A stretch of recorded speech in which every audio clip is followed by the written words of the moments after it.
बच्चे को ठीक कपड़े दिलाने, क्योंकि मार्केट के बच्चों में देख के वो बच्चा अपने आप को कमतर फील नहीं करे। क्योंकि मार्केट के बच्चों की ड्रेसेस देखते हैं तो बच्चा वो भी लगता है उसको भी मैं भी कुछ ठीक कपड़े पहनूं। जब वो इतने सेक्रीफाइस करके आपके लिए 2,000 रुपए भेज रहे हैं, हम यहाँ पार्टी कर रहे हैं, शर्म नहीं आती क्या? कर क्या रहे हैं हम? मुझे, मैं हकीकत बता रहा हूं, क्योंकि एक तो मेहनत की बदौलत बहुत जल्दी नौकरी लग गया।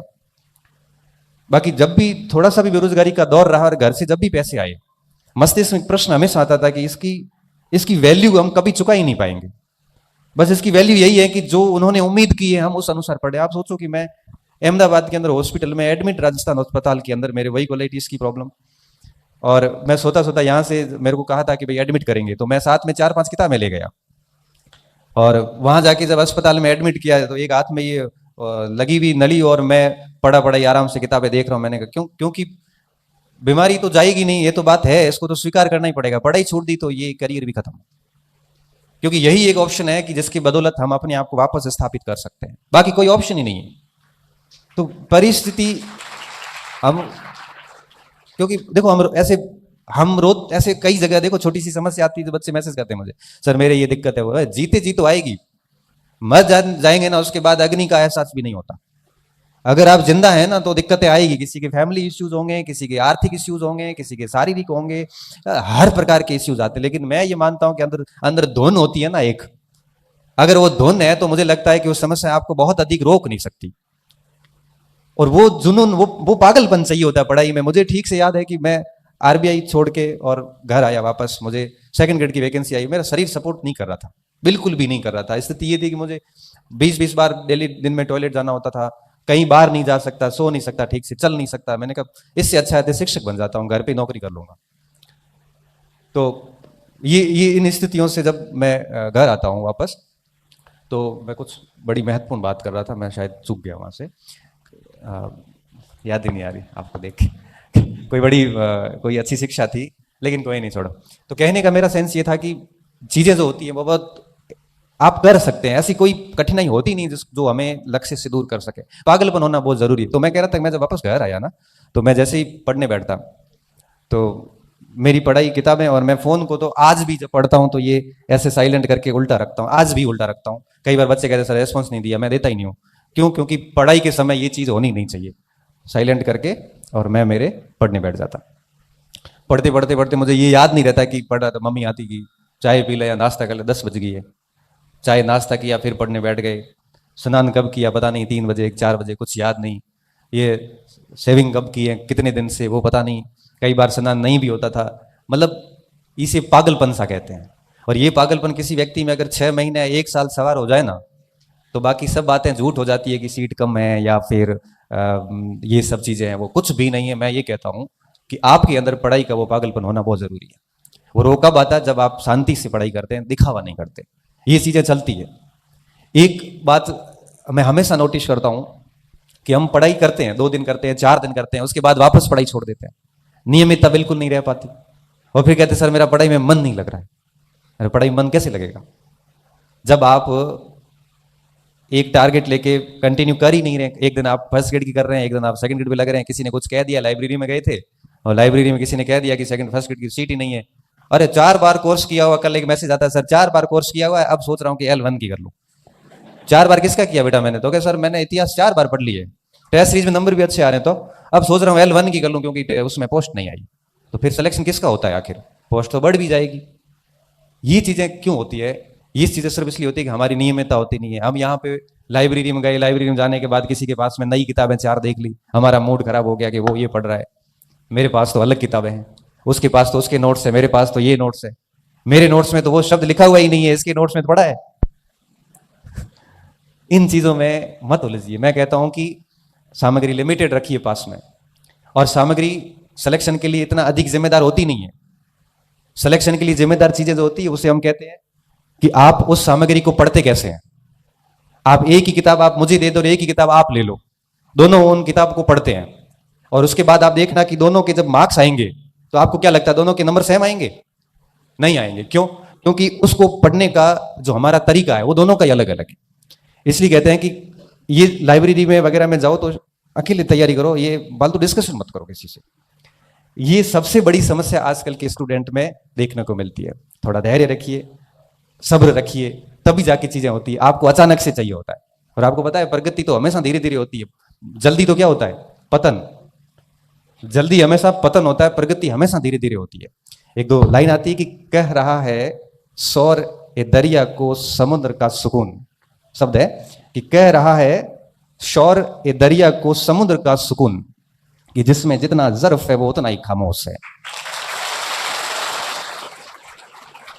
कि जिसमें जितना ज़र्फ है वो उतना ही खामोश है। मतलब ये होता है, दरिया का मतलब नदी, और समंदर का मतलब आपको पता है ओशियन। दरिया हमेशा शोर करती है, नदियां आवाजें करती है, समुद्र में कोई आवाज नहीं आती। तो क्या कह रहा है कि सौर ए दरिया को पूछता है समुद्र का सुकून। समुद्र हमेशा कैसे रहता है? सुकून में। और गहरा कौन है? समुद्र। पानी किसके पास अधिक है? समुद्र के पास। लेकिन आवाजें कौन कर रहा है? दरिया। कि सौर ए दरिया को पूछता है समुद्र का सुकून, कि जिसमें जितना ज़र्फ है, जिसमें जितनी गहराई है, सहनशीलता है, वो उतना ही खामोश है। इसलिए कहता हूं कि ये आप खामोशी जो होती है ना, ये सबसे बेहतरीन इलाज होती है। पढ़ते जाइए, जितना ज्यादा पढ़ेंगे, जितना ज्यादा शांत रहेंगे, दुनिया से अलग रहेंगे, एक दिन अपने आप ही लाइमलाइट में आ जाओगे। एक दिन ऐसी पहचान स्थापित होगी कि कोई ज्यादा कुछ करना नहीं पड़ता। आपको लगता होगा जैसे आप मेरे को देख रहे हैं, या आपको लग रहा है कि ये व्यक्ति बना कैसे है। कुछ भी नहीं। मैंने भी आपकी तरह 10वीं करी, मैंने भी आपकी तरह 12वीं करी, गवर्नमेंट स्कूल में करी, मैंने भी आपकी तरह बीए की, फिर मैंने भी बीएड की, मैं भी आपकी तरह तैयारी कर रहा था, तो मैं भी मास्टर बन गया। फर्क इतना है कि मैंने बहुत चुनिंदा दोस्त रखे हैं, मेरे पास आज भी 4-5 दोस्ती है, और जिनको दोस्त बना के रखा और आज भी बने हुए हैं, हर बात पे डिस्कस करते हैं, पढ़ाई करते हैं, किताबें पढ़ी, मेहनत करी, किसी भी निरर्थक फालतू फिजुल बहस में आज तक नहीं उलझे। जीवन बड़ा सरल रखा है, कोई नशा नहीं, कोई पता नहीं, साथ में रहने वालों ने नशे कर ली, लेकिन कभी मजाल है कि किसी ने कुछ भी नशा करना सिखाया हो। कोई टेंशन नहीं। घर जाते हैं आराम से सोते हैं, ऐसे नहीं माँ बाप से छुप के सिगरेट पीनी पड़े या अमल लेना पड़े। आराम से, कोई दिक्कत नहीं। वो कपड़े पड़े आराम से माँ चेक करती है कि अंदर कपड़ों में कुछ है तो नहीं, और नशे वाले को तो छुपानी पड़ती है।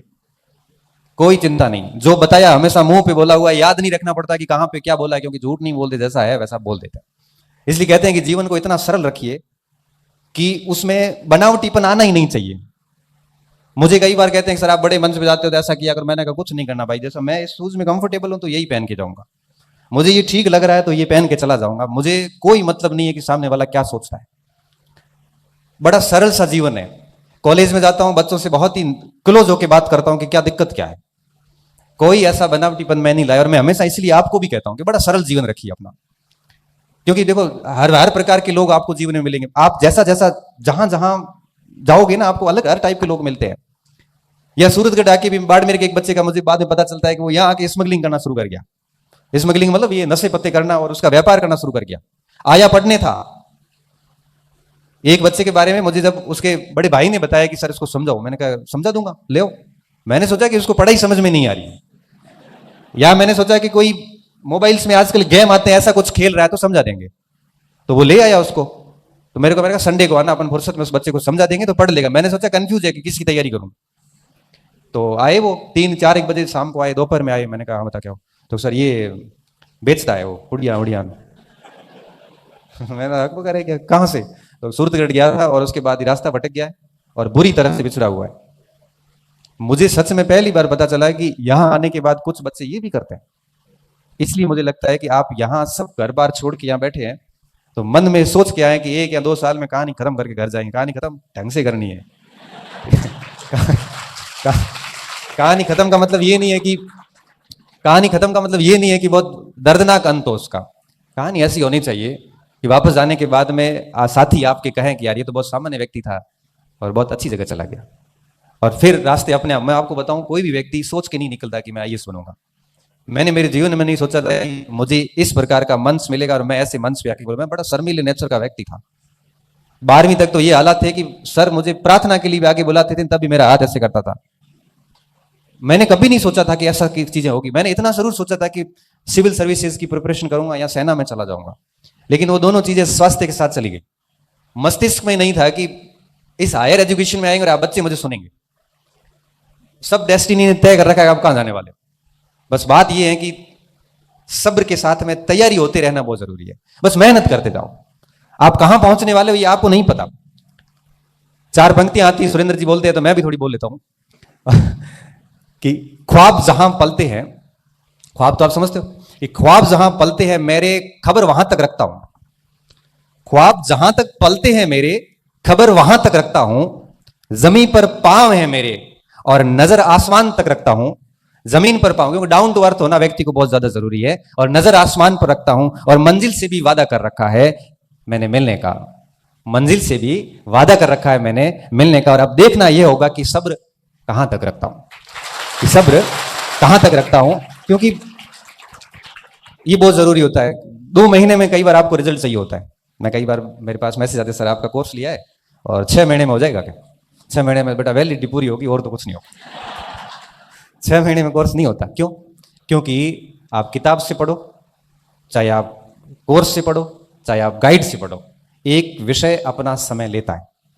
आपको उसको दिमाग में डालने, वापस 4 से 5 बार रिवीजन करने में वक्त लगेगा। अगर 1-1.5 साल के लिए सब्र रख सको तो तैयारी करो। और आपको लगता है कि नहीं हमें 5 और 6 महीने में नौकरी चाहिए, तो बेटा वो पॉसिबल नहीं है। क्योंकि कोई भी विषय हो, चाहे पॉलिटिकल साइंस हो, चाहे हिस्ट्री हो, चाहे हिंदी हो, चाहे इंग्लिश हो, विषय अपना प्रॉपर समय मांगता है। और जब मैं कहता हूं कि आप बाड़मेर छोड़ के या जालोर छोड़ के या जोधपुर छोड़ के या नागौर छोड़ के यहां सूरतगढ़ आते हैं, तो आपको तो वहां से केसरिया करके आना चाहिए। केसरिया समझते हो? केसरिया का मतलब क्या होता है कि अब आर या पार। फिर ये घंटे काउंट नहीं होते, 14 हुए कि 15 हो गए। मैं पूछते हो ना, मुझे बड़ा ऐसे दया सी आती है, क्रोध भी आता है। कहते सर कितने घंटे पढ़ूं? तो मैं कहूंगा कि 3 घंटे पढ़ना है, तो 3 घंटे पढ़ेगा। घंटे काउंट क्यों करने पड़ रहे हैं? जब वहां से घर से निकल ही गए हो तो ठीक से निकलो ना भाई। अब पता है कि जैसे खानवा के युद्ध में महाराणा सांगा निकले हैं और हसन खान मेवाती अगर निकला है तो ये सोच के निकला है कि हम जिंदा वापस आके भोजन करेंगे घर आके। वो ये सोच के निकले हैं कि यहां तो बाबर रहेगा या हम रहेंगे, बात खत्म। और फिर युद्ध भी उस स्तर का होता है, और युद्ध उस स्तर का होता है, फिर परिणाम भी उस स्तर के आते हैं। और 400-500 साल बाद में भी हम याद करते हैं। इसलिए कहते हैं कि जब घर से निकल ही गए हैं तो मुझे लगता है कि ना घंटे काउंट करने चाहिए, ना पोस्ट काउंट करनी चाहिए, ना कंपटीशन कितना मार्केट का ये देखना चाहिए। हमें सिर्फ ये देखना है कि आप कितने रेडी हैं। मैं आपको 5 प्रश्न पूछ लूंगा और क्या आप मुझे उत्तर देने में सक्षम है? कई बार मैं बच्चों से बात करता हूं, तैयारी है पूरी? हाँ तैयारी पूरी है। प्रश्न पूछूं? प्रश्न नहीं पूछना। क्यों? तो तैयारी कैसी पूरी है? कॉन्फिडेंस तो ये होना चाहिए ना कि तैयारी पूरी है, पूछ सकते हो, कहीं से भी पूछ सकते हो। मैं इंटरव्यू देने गया कॉलेज लेक्चर प्रोफेसर का, तो उन्होंने जाते पूछा कि कौन सा भाग तैयार करके आए हो। यद्यपि मैंने राजस्थान इतिहास और विश्व इतिहास नहीं पढ़ा था, क्योंकि इतना टाइम मिला नहीं, इंडियन हिस्ट्री पढ़ के गया था। मैं सर सारा ही तैयार है। कॉन्फिडेंस तो रखो, सारा ही तैयार है। नहीं आएगा तो मना कर देंगे, अपराध थोड़ी है। तैयार तो है, तो परीक्षा पास हुई है। कहां से पूछे? मैं जैसा भी आपको ठीक लगे। तो आधुनिक से पूछ लें। हाँ सर वही पढ़ा हुआ था, मन में सोचा वही पढ़ा हुआ है। शुरू कर दिया, चलता रहा, चीजें चलती रही, बड़े आराम से चलती रही। तो ये कॉन्फिडेंस कब आता जब आपने सच में पढ़ाई की है। कोई कहता सर रात को पढ़ूं कि सुबह पढ़ूं उठ के? भाई पढ़ाई करनी कभी भी करना, कभी कभार रात को कर लो, कभी सुबह उठ के पढ़ लो। लेकिन बात यह है कि हम पढ़ रहे कि नहीं पढ़ रहे। यहां पे आके पंचायती कर रहे हैं क्या? यहां पे आके पुस्तक भंडार पे, लाइब्रेरी के अंदर, या 4 रूम लिए और बीच में बैठ के आराम से अगर आप पंच बने हुए हैं तो मान के चलना कि आप अपनी असफलता की कहानी उस जगह बैठे बैठे लिख रहे हैं। ये कंपटीशन है, बड़ा निर्दयी है। ये नहीं देखता कि आप किस गरीब परिवार से आते हैं या अमीर से आते हैं। ये नहीं देखता कि आपके घर वालों ने कितने सेक्रीफाइस करके आपको यहां भेजा है। ये भी नहीं देखता कि आप पहले कितनी बार फेल हुए हैं और आपको नौकरी की सख्त आवश्यकता है। ये भी नहीं देखता कि आपके ऊपर पीछे पूरा परिवार इंतजार में बैठा है कि नौकरी लगे तो इन 2 बच्चों को आगे भेजूं। ये भी नहीं देखता कि आपके हालात अच्छे नहीं है, आपको नौकरी की सख्त आवश्यकता है। ये सिर्फ ये देखता है कि ओएमआर सीट में आपने घोड़े कैसे भरे। वो सीधी कंप्यूटर में ओएमआर से स्कैन होती है, सीधे नंबर आते हैं, किसी 120 में से 18 आते हैं, किसी 120 में से 112 आते हैं। और ये तय इस बात पे होता है कि आपने कितनी गहराई से, कितनी तन्मयता से किताबों को घोट घोट के याद किया है। हालत खराब हो जाती है किताब की साइज बड़ी हो जाती है। 120 पेज की किताब, 120 पेज का रजिस्टर ऐसे लगता है जैसे 500 पेज की किताब हो। 5-5, 6-6 कलर की स्याही घसी भी होती है उस नोट्स पे, उस किताब के ऊपर। तब परीक्षा हॉल में जाते याद आता है कि ये बात पृष्ठ के किस भाग में लिखी हुई है। सीधा याद आता है कि दाएं तरफ ऊपर की तरफ मेरे लिखा हुआ है। ये स्थितियां आती हैं, तब एक्यूरेसी आती, तब आप कहते हो हमारी एक्यूरेसी नहीं आती। गलत ज्यादा हुए सर, गलत होंगे ही कि मार आता आता है गलत हो गया, आते आते कैसे गलत हो गए, या तो आ नहीं रहा था या गलत हो गया, सीधी सी बात है। देखो आता आता किसी का गलत नहीं होता, ये एक सदी का सबसे बड़ा झूठ है, ये सबसे बड़ा झूठ है जो हम लोग अपनी असफलता को जस्टिफाई करने के लिए हर जगह बोलते हैं। आता आता किसी को गलत नहीं होता, पहली चीज। दूसरी बात, जब हम बाहर निकल के कहते हैं ना कि आधे नंबर में फेल हो गयो या एक नंबर ही ला रहे हो, भाई साहब आपने परीक्षा हॉल में पूरी ताकत लगा ली थी, एक नंबर आया नहीं, आप एक नंबर से नहीं हुए हैं। आप ये एक्सेप्ट कीजिए कि परीक्षा हॉल में आपने सारे हार्मोन एक्टिव कर लिए थे, आपने पूरी ताकत लगा ली थी, पूरी चेष्टा की थी, अगर किसी प्रश्न की अगर छोटी अंगुली भी पकड़ में आई थी तब भी उसको आपने गिराने की कोशिश की थी, लेकिन उत्तर निकला नहीं, निकला एक नंबर आया नहीं, आपने पूरी मेहनत कर ली उसके बावजूद भी। और मैं ये कहता हूं कि जब आप घंटों घंटों पढ़ के घंटों घंटों मेहनत करने के बाद में जब आप सिलेक्शन लेते हैं ना, तब वो एक नंबर ही हासिल करते हैं। वो एक नंबर के लिए बहुत मेहनत करनी पड़ती है, तब जाके वो एक नंबर आता है, और हम हंसते हंसते गलत करके आ जाते हैं। इसलिए कहते हैं कि जब जितना आप ढंग से मेहनत करेंगे, जितनी आप बार बार रिवीजन करेंगे, एक भाग के लिए भाई एक ही किताब रखो ना, ये 20 किताब रखने की क्या जरूरत है। एक किताब तो कम से कम ठीक से याद करो। अपने घर पे लाइब्रेरी बना देते हैं और उस लाइब्रेरी में फिर कंफ्यूज होते हैं कि अब पढ़े क्या और छोड़े क्या इसमें। इसलिए इस बात का व्यक्तिगत रूप से मैं आपको कह रहा हूं, आप सब आए हैं तो कह रहा हूं कि हमेशा इस चीज का ध्यान रखें कि जब भी किसी परीक्षा की तैयारी करें तो बड़ी शांति से करें। किसी को मत कहो कि मैं किसकी तैयारी कर रहा हूं, सिर्फ 2-4 लोगों को पता होना चाहिए। रिजल्ट आएगा तब दुनिया अपने आप देख लेगी। दूसरी बात, हर भाग के लिए एक एक मैटर रखे, चाहे नोट्स रखो, चाहे किताब रखो, जो भी रखो। आप किसी को पूछो मत मुझे क्या पढ़ना है, क्योंकि हर व्यक्ति अलग अलग राय देगा और उस राय में आप कंफ्यूज ऐसे होंगे कि आप लास्ट में डिसीजन नहीं ले पाएंगे कि मुझे किस किस मटेरियल को देखना है। हर भाग की एक ही किताब लेके और फिर गायब हो जाओ, फिर मत देखो कि क्या चीजें हो रही है दुनिया में। फिर आप इतना काम करिए कि अपने उस सिलेबस को बार बार पढ़िए, उसको जितना आप रिवीजन कर सकते हो करिए, इस फोन को जितना साइलेंट करके रख सकते हो रखिए, आप जितनी ज्यादा मेहनत कर सकते हो करिए। इससे पता 2 फायदे हैं, एक तो रिजल्ट मिलेगा, दूसरा व्यक्ति अच्छे हो जाएंगे। व्यक्ति अच्छा होने का क्या मतलब है, जब आप अपने आप को इतना पढ़ाई में डाल देंगे ना, तो ना तो आपको गलत आदत